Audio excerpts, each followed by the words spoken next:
चलो यही चालू करते हैं हम लोग। इसको तुम नॉर्मल फैक्टराइजेशन मेथड से भी कर सकते थे, कोई दिक्कत नहीं आता, लेकिन जब समझ ही गए क्वाड्रेटिक फॉर्मूला हर जगह इंप्लीमेंट कर सकते हो तो मिलाना एक बार। ए का वैल्यू 1, बी का वैल्यू कितना -6, सी का वैल्यू कितना -7, एक्स का formula -b plus minus under root में बी स्क्वायर -4ac अपॉन में 2a, X is equal to -b यानी कि -6 प्लस माइनस बी का स्क्वायर -6 का स्क्वायर -4 इंटू में ए का वैल्यू कितना हमारे पास 1 और सी का वैल्यू कितना हमारे पास -7 अपॉन में 2a, 2 इंटू में ए का वैल्यू कितना था 1, माइनस माइनस क्या आ जाएगा प्लस, प्लस माइनस माइनस का स्क्वायर प्लस 6 का स्क्वायर कितना आएगा 36, 7 4 जा 28 और 2 1 जा कितना आ जाएगा ये 2। कितने लोग वैसे पहला क्वेश्चन सॉल्व किए यहाँ पे? अभी ऑलमोस्ट सबका हो गया है। चलो ठीक है, बस मिलाना फिर। चलो बताओ कितना आ रहा है ऐड करने पे, कितना रूट में 64, X is equal to 6 plus minus 64 upon में कितना आ गया 2, 64 पता है किसका स्क्वायर होता है 8 का, X is equal to 6 plus minus 8 upon में कितना आ जाएगा 2। यहाँ से दो केस निकालोगे, केस 1 एक्स बराबर 6 प्लस 8 अपॉन में 2, 14/2 कितना आ जाएगा 7, और केस 2 निकालोगे जब एक्स बराबर 6 माइनस 8 अपॉन में 2 कितना आ जाएगा -2/2 कितना आएगा -1। कितने लोग का आंसर आया था दोनों? ठीक है फिर यहां पे आते हैं, दिख रहा है क्वाड्रेटिक फॉर्म में है नहीं, पहले कन्वर्ट किस में करोगे? क्वाड्रेटिक फॉर्म में। चलो बोलना इसको, लिखोगे मल्टीप्लाई करके X square plus 8x plus 12 is equal to 0। A का वैल्यू दिख रहा है 1, बी का 8, सी का वैल्यू कितना है 12। डायरेक्टली इंप्लीमेंट करते हैं वैल्यू -b यानी कि -8 प्लस माइनस बी का स्क्वायर, 8 का स्क्वायर कितना आएगा 64, 4 इंटू ए इंटू सी, 12 4 जा 48। डायरेक्टली कर रहे हैं, आई होप समझ ही रहोगे सभी लोग। 2a, ए का वैल्यू है 1, 2 1 जा 2 कितना आ रहा माइनस करने पे 16, 16 किसका स्क्वायर होता है 4 का।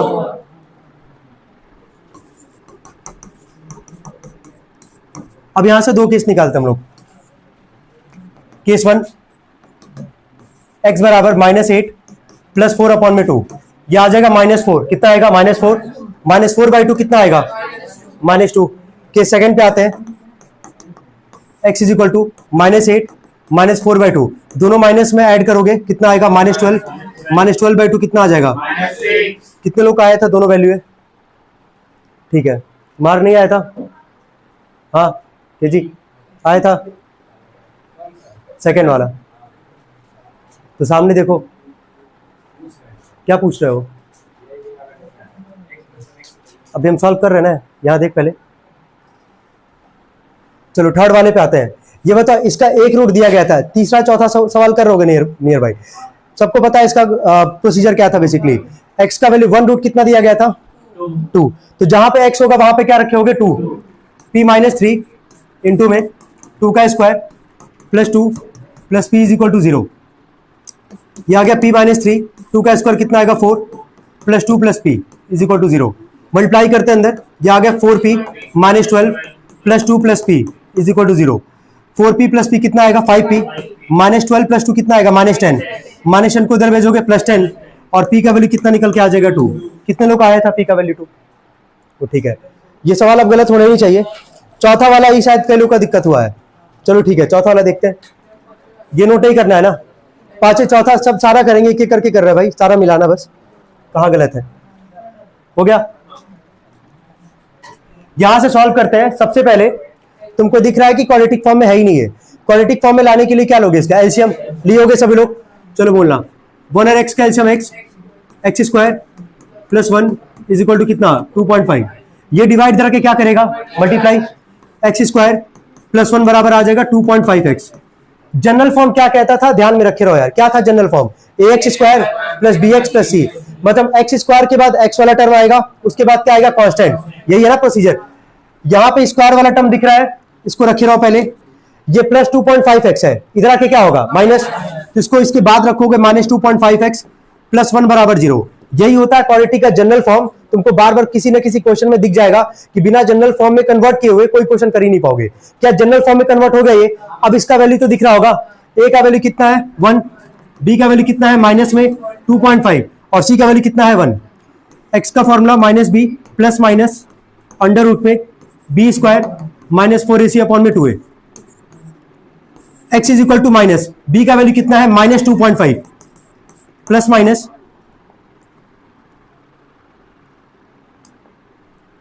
अंडर रूट पे b का स्क्वायर, 2.5 का स्क्वायर माइनस 2.5 का स्क्वायर माइनस 4 इंटू में a का वैल्यू कितना था यार 1 और c का वैल्यू कितना है 1, दोनों 1 ही है ना, और 2 1 जा 2, माइनस माइनस प्लस, चलो 25 का स्क्वायर तो सब याद किए होगे, 30 तक का स्क्वायर याद करवाए भाई, माइनस का स्क्वायर प्लस 25 का स्क्वायर तो 625, लेकिन 2 बार मल्टीप्लाई करोगे तो 2 प्लेस में डेसिमल भी तो लगाओगे, कितना लिखोगे इसको 4 1 जा 4 और नीचे 2 1 जा 2। यहां तक कोई दिक्कत किसी को? जितने लोग नहीं किए साथ में नोट करते चलो जरा इस वाले क्वेश्चन को।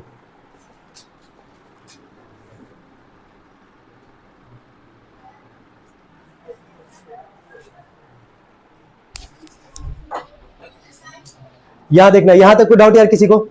चलो माइनस करोगे, बताओ कितना आ रहा है माइनस करने पे, ये आ गया 2.5 प्लस माइनस अंडर रूट में आएगा 2.25 अपॉन में 2, डेसिमल हटा दो, 225 किसका स्क्वायर होता है 15 का होता है, 15 का 15 का होता है। अब क्योंकि यहां से अगर मान लो अगर डिवीजन मेथड से भी निकालोगे, याद आ रहा है स्क्वायर रूट दोनों मेथड मतलब बताए, एक डेसिमल वाला एक विदाउट डेसिमल वाला, तो यहां से एक पेयर बना, एक का पेयर नहीं बन रहा, यहां से 1 1 जा 1, 1 के बाद ही डेसिमल रहेगा तुम्हारा, समझ लो ना क्या करना चाह रहे हैं यहाँ पे, 2 में से 1 जाएगा 1 1.25 और यहाँ पे आ गया 2, 5 है 5 5 जा 1.25, ये तुम्हारा यहाँ पे कैंसिल, कितना आंसर आएगा इसका 1.5। तुम डायरेक्टली अगर पता है डायरेक्टली लिखना कोई दिक्कत नहीं है, लेकिन गलत होने का चांस एकदम मिनिमाइज रखना कि गलत ना हो। अगर अंडर रूट में डेसिमल में आता है 4 डिजिट का, 3 का तो याद होगा ही, कोई दिक्कत नहीं आएगा, जहां 4 का आएगा तुरंत डिवीजन, ये स्क्वायर रूट वाला जो डिवीजन मेथड बताया गया था वही इंप्लीमेंट करोगे। तो 2.25 किसका स्क्वायर रूट है यार 15 का, डेसिमल के हिसाब से इसको लिखेंगे हम लोग क्या 1.5 अपॉन में आ गया 2। अब क्या यहां से 2 केस निकालेंगे हम लोग, केस 1 में पॉजिटिव में लेके चलोगे वैल्यू, बोलो क्या लेके चलोगे, x बराबर क्या लिखे हो 2.5 अपॉन में 2, कितना आ रहा है जोड़ने पे 4/2, कितना आ जाएगा 2। केस 2 पे आते हैं, x is equal to 2.5 minus 1.5 upon में 2, कितना आएगा ये 1/2, 0.5 लिख सकते हो। अब बताओ कितने लोग को आया ये, और जितने लोग को नहीं भी अगर आया था आंसर, उनको कोई डाउट है इसमें, कहाँ गलत था वैसे तुम लोग का, कहाँ गलत था ये, हाँ एलसीएम में स्टार्टिंग में ही हो गया ये,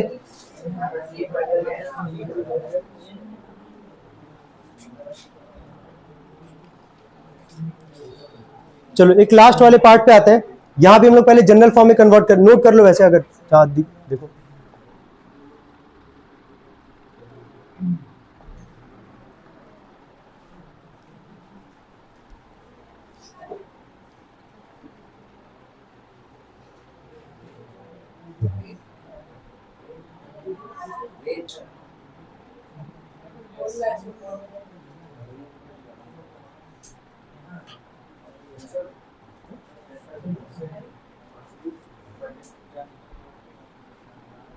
हो गया भाई, हो गया, नोट कर लिए। चलो लास्ट वाले पार्ट पे आते हैं, 2x plus 5/x is equal to लिखा गया था 5, बोलो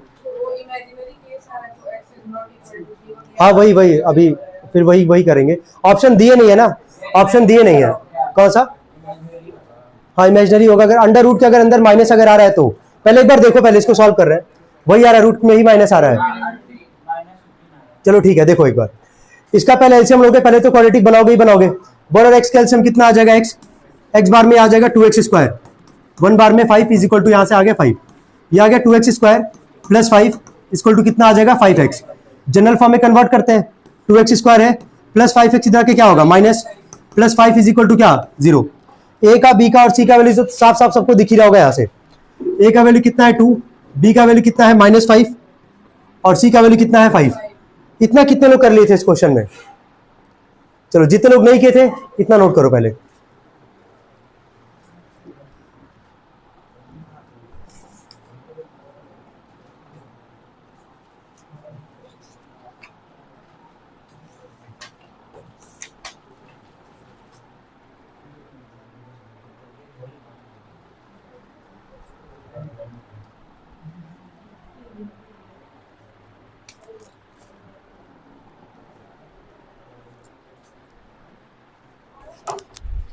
हो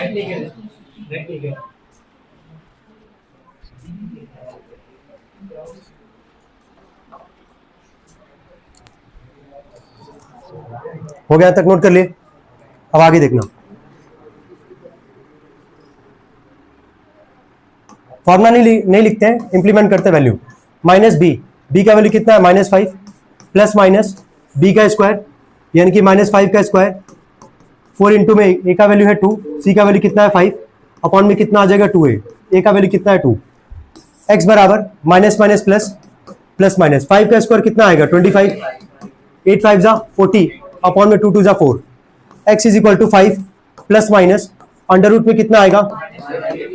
देखो अभी एक चीज यहां समझ लो बस, ठीक है, नया कॉन्सेप्ट आ रहा है, इसको अच्छे समझना। तुम याद करो एक कंडीशन याद किए थे जब नेचर ऑफ रूट तुमको पढ़ा रहे थे, एक बार रिकैप में जाते थोड़ा सा।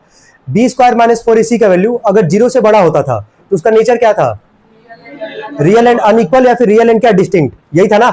अगर बी स्क्वायर माइनस 4ac का वैल्यू अगर 0 के बराबर था तो क्या था, रियल एंड इक्वल। और एक कंडीशन था जहां पे बी स्क्वायर माइनस 4ac का वैल्यू 0 से छोटा था, वहां क्या था, इमेजिनरी। अब ये बताओ अगर मान लो इसी क्वेश्चन में ये मान लो यहां से क्वाड्रेटिक तुमको बना के दे दिए, ठीक है, अगर मान लो यहां से खाली बी स्क्वायर माइनस 4ac का वैल्यू निकालना है, निकाल के देखते हैं एक बार। बी स्क्वायर माइनस 4ac का वैल्यू कितना आएगा, बी का वैल्यू बोलो कितना था -5 का स्क्वायर माइनस 4 इंटू में ए का वैल्यू कितना है 2 और सी का वैल्यू कितना है 5, माइनस का स्क्वायर कितना आएगा प्लस, ये आ जाएगा 25 माइनस में कितना आएगा ये 40, डी का वैल्यू कितना आ रहा है -15। तो क्या जब डी का वैल्यू तुमको दिख रहा है कि 0 से छोटा है तो डी यानी कि B square minus 4ac less than क्या 0। याद करो कंडीशन, क्या अगर केवल जहां पे हम क्वाड्रेटिक बना के छोड़े हैं, अगर हम बोल रहे इसका नेचर निकालो, तो अगर जब नेचर निकालने जाओगे तो डी का फॉर्मूला वही लगाओगे बी स्क्वायर माइनस 4ac। तो क्या थर्ड वाले कंडीशन को सेटिस्फाई कर रहा है कि नहीं कर रहा है, कि जब बी स्क्वायर माइनस 4ac का वैल्यू किससे छोटा था 0 से, 0 से छोटा होने का मतलब क्या कि वैल्यू किसमें आएगा तुम्हारा माइनस में, आ रहा है ना माइनस में यहाँ पे। तो जब कभी भी ना क्वाड्रेटिक सॉल्व करोगे, अगर रूट के अगर अंदर माइनस आ गया, इसके आगे तुमको जाना ही नहीं है, ठीक है, सॉल्व ही नहीं करना है। अब जाओगे ऑप्शन में, क्योंकि ऑप्शन का सवाल था यहाँ पे, तो 3 में x का वैल्यू दे रखा है, क्या हम लोग यहाँ से x की वैल्यू निकाल पाएंगे क्या, नहीं, x की वैल्यू नहीं निकाल पाएंगे ना ऐसे, क्योंकि रूट में ही क्या आ गया है, माइनस आ गया है। एक पहला जो ऑप्शन है इसमें जो लिखा गया हम लिख दे रहे हैं, x is not equal to क्या 0, x is not equal to 0, तो इस वाले ऑप्शन को तुम टिक करोगे, क्योंकि बाकी 3 ऑप्शन में x का वैल्यू बता रहा है। क्या यहां से हम लोग x का वैल्यू कभी निकाल पाएंगे, नहीं निकाल पाएंगे। तो इंपॉर्टेंट कॉन्सेप्ट है, भूलना मत कि जब रूट के अगर अंदर माइनस अगर आता है, ये इमेजिनरी केस है, इसके आगे तुम सॉल्व नहीं करोगे, ठीक है, बस इतना ही ऑप्शन के हिसाब से लिख देना, x is not equal to क्या 0। चले नोट कर ले इसको जल्दी।